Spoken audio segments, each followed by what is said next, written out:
poor black waitress helped an old man in the rain. But what followed the next morning shattered her world. Denise Carter walked into work soaked in 5 minutes late, only to be fired in front of a crowd that watched in silence. She had no idea the stranger she saved that night was watching, too. And the moment he stepped through that diner door, every cruel word her manager said would come back to haunt him. Before we go any further, we'd love for you to hit that subscribe button. Your support means the world to us, and it helps us bring you even more powerful stories. Now, let's begin. The storm was relentless that night, slamming against the windshield like it wanted to push her off the road. Denise Carter gripped the steering wheel of her old white pickup, wipers scraping hard just to keep a glimpse of the street ahead. The diner had closed late, and she was dead tired, her gray uniform still damp from a spilled pot of coffee hours earlier. All she wanted was warmth and silence. Then she saw it. A black luxury sedan parked crooked on the roadside, hazard lights blinking weakly through the downpour. The hood was up, steam rising in thin, desperate curls. As she slowed, her headlights caught the outline of an elderly white man standing beside the car, coat drenched, one hand on the fender for balance. No umbrella, no help, just a soaked suit and a tired face staring into the rain. She hesitated. It was late, the kind of night that taught people to mind their business. But she saw the way his shoulders shook, how his fingers struggled to hold the phone that clearly had no signal out here. Denise sighed, pulled over, and rolled down her window halfway. The smell of wet asphalt and engine oil filled the cab. "You okay out here?" she called, her voice cut through the storm. The man turned, startled, squinting through the rain. "My car is dead. No tow trucks answering. I think I took a wrong turn." Denise reached over, unlocked the passenger door, and leaned toward the window.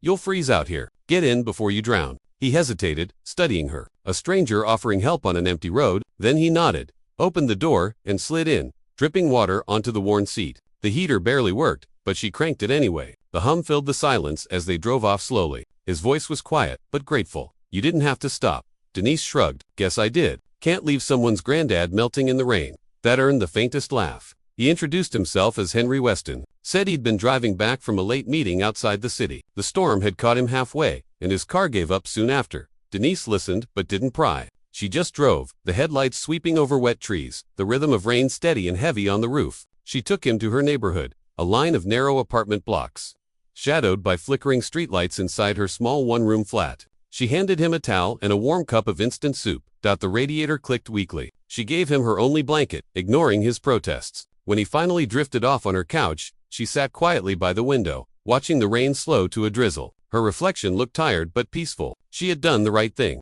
Before dawn, she left for work. The couch was empty, the blanket folded neatly. A note rested on the table. "Thank you for seeing me as a person." She smiled faintly, folded the note into her pocket, and stepped back into the gray morning. The streets were slick, the air sharp. She didn't know yet that the man she'd helped would walk into her life again, and that his next visit would change everything. The morning dragged in gray and cold. Denise's shoes squeaked on the diner floor as she rushed through the door 10 minutes behind. Her hair was still damp, her breath quick from the sprint up the hill. The smell of frying bacon and cheap coffee hit her like a wall. Behind the counter, Steve Harlow was already barking orders. His sleeves rolled, voice loud enough for the customers to hear. "Carter, you think time bends for you?" His tone dripped contempt. Denise caught her breath, eyes lowered. "I'm sorry, sir. My save it," he snapped, slamming a receipt pad on the counter. "We've got a packed morning. The owner's visiting, and you stroll in like you're doing us a favor." A few customers turned their heads. The young cook froze over the grill. The clatter of dishes quieted. The tension in the room was thick enough to taste. Denise tried again. Gentle.com. "I had to help someone." An older man broke down in the storm.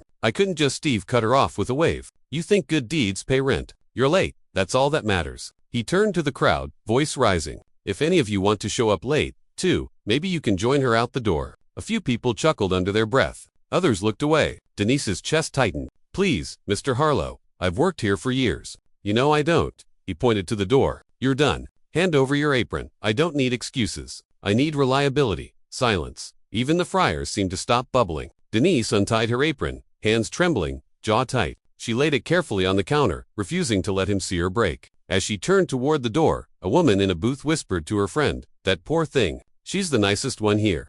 Denise walked out into the drizzle, the bell above the door jingling one last time. The rain was softer now, but it stung worse than last night. She pulled her coat tighter and kept walking. Behind her, inside the diner, Steve smirked and straightened his tie. "Perfect timing," he muttered. "Owner's finally coming today. Last thing I need is charity cases making the place look sloppy." Outside, Denise stopped at the corner, her reflection faint in the puddle at her feet. She had done the right thing. She was sure of it, but Wright didn't pay bills. She didn't notice the black sedan slowly rolling past the diner, its tinted window lowering just slightly. Inside, Henry Weston watched her walk away, his face unreadable, the same note she gave him. Resting on the passenger seat beside him, he adjusted his tie, looked back at the diner sign flickering in the rain, and said softly to himself, "So, this is where she works." He stepped on the gas. What happened next would rewrite both their lives. By noon, the diner buzzed with energy. The rain had stopped and sunlight spilled through the windows. The smell of coffee and fresh pie filled the air. Steve Harlow stood by the counter, straightening napkin holders for the 5th time. He was restless, nerves hidden behind fake confidence.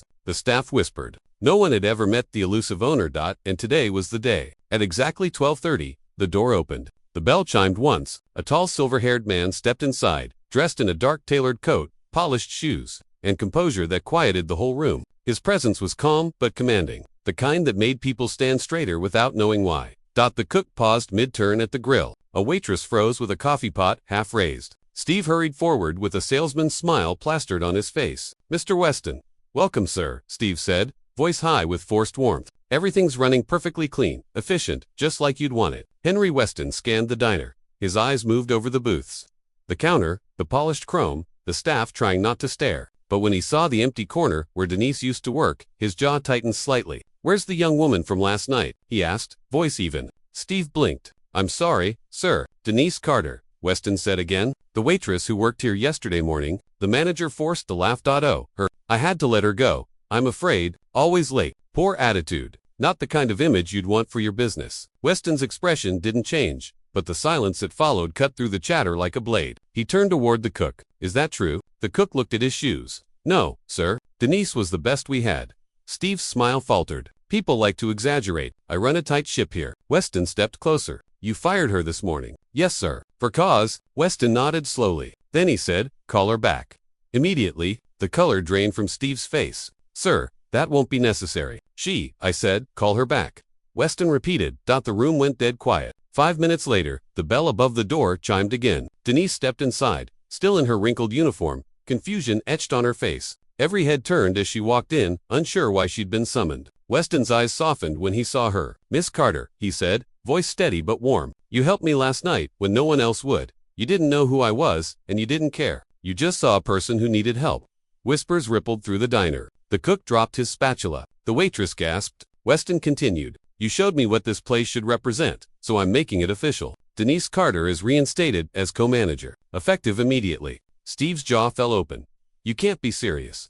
I'm very serious," Weston interrupted. "You wanted to impress me, Mr. Harlow. Congratulations. You just did the wrong way." The staff clapped quietly, relief flooding the room. Denise stood speechless, tears brimming. Weston smiled faintly. "You gave me kindness in the rain.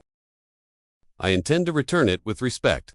The bell above the door jingled again as customers walked in, unaware they were stepping into a diner that had just changed forever. Weeks later, the diner was alive again. The mornings buzzed with regulars, the coffee flowed steady, and laughter returned to the booths. Under Denise's quiet leadership, things ran smoother than ever. The tips increased. The customers lingered longer, and Weston's visits became less about oversight and more about pride. But not everyone shared that pride. Steve Harlow's smile had gone hollow. He worked the register now, no longer the boss, just another employee answering to the woman he once humiliated. Each time she passed by, polite and unbothered, something darker grew behind his calm expression. He stayed late after hours, pacing the kitchen muttering. Then came the missing cash. At first it was small, 50 here, 70 there. Denise caught it during a late-night count. She checked twice, then 3 times. No mistakes. She didn't accuse anyone, but the worry settled deep in her gut. When it happened again, she went straight to Weston. "I've balanced every register myself." She said, "It's deliberate. Someone's trying to make it look like I'm stealing." Weston studied her face. "Do you have any guesses?" "None I can prove," she said. He nodded. "Then we'll find proof." That evening, hidden cameras were installed near the counters. Weston brought in a quiet man in plain clothes, a private investigator. No one in the diner knew, except him and Denise. Days passed. Denise worked as usual, smiling through the unease. Steve kept to himself, but his eyes lingered too long on the drawer she used. Then one Tuesday night, while the rain returned outside, the camera caught it. Steve waited until Denise left early to handle a delivery. He opened her register, pulled out a stack of bills, then replaced her count slip with one of his own. He even smiled, whispering, "Let's see you talk your way out of this." The next morning, Weston called a full staff meeting. Everyone gathered around the counter, Confused. The investigator placed a small laptop on the table and hit play. The footage rolled. The silence was brutal. Steve's hand, the money, the smirk, everything. He went pale. "That's edited," he shouted. "She's setting me up." Denise didn't move. Weston's voice cut through the noise. Calm but cold. "You framed the one person who saved me. You tried to ruin her reputation and my business. I built this place on trust and you made it rot." Two officers stepped in quietly. The handcuffs clicked before Steve could say another word. He shouted curses as they let him out, but no one looked up. The rest of the day, the diner stayed oddly quiet. Denise worked her shift as usual, polite but distant. When Weston approached later that night, he said softly, "You handled it with grace." Most people would have screamed. She smiled faintly. "I learned something that night in the rain. Some storms you stand through, others pass on their own." The neon sign flickered against the wet glass outside. This time, its reflection looked cleaner. 6 months later, the diner looked nothing like the one Denise had been fired from. The windows gleamed. The new sign above the door read, "Rainy Day Diner," and every seat was filled. People came not just for the food, but for the story. The one about a waitress who helped a stranger and changed both their lives. Inside, the air was warm, filled with laughter and the smell of fresh coffee. Denise moved icily through the room, clipboard in hand, offering a smile to everyone she passed. Staff members worked smoothly under her direction, proud to be part of something built on respect instead of fear.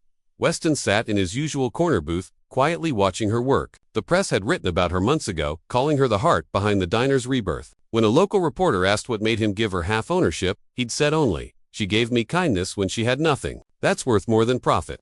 That night, he stood up and called for everyone's attention. "We built this place on compassion," he said. Denise reminded us what that means. "Today, I'm making it official. She's not just co-manager anymore. She's my partner." The staff broke into applause. Denise covered her face for a moment. Overwhelmed, Weston handed her an envelope. "Legal papers confirming full partnership. You've earned every bit of this," he said. Later, as the lights dimmed and the last customers left, Denise stepped outside for air. Across the street, under the neon glow of a car wash sign, a familiar figure scrubbed a windshield. Steve Harlow, his shoulders hunched, uniform damp from the mist. For a long moment, she just watched him. Then she walked across the street, calm and composed. He froze as she stopped beside him. Without a word, she handed him a sealed envelope. "What's this?" he asked, voice low. "Your name's on it," she said. "Open it when you're ready." She turned and walked away. When he finally tore it open, he found a small check made out to a local charity and a donation receipt in his name. Under it, a handwritten note. "Everyone deserves a second chance. I had mine." Back at the diner, Denise flipped the sign from closed to open. The morning light crept through the glass, reflecting off the polished counter. She tied her apron, her movements calm and sure. The first customer walked in, shaking off rain from his coat. Denise smiled softly. "Morning," she said. "Welcome to Rainy Day Diner, where kindness is always on the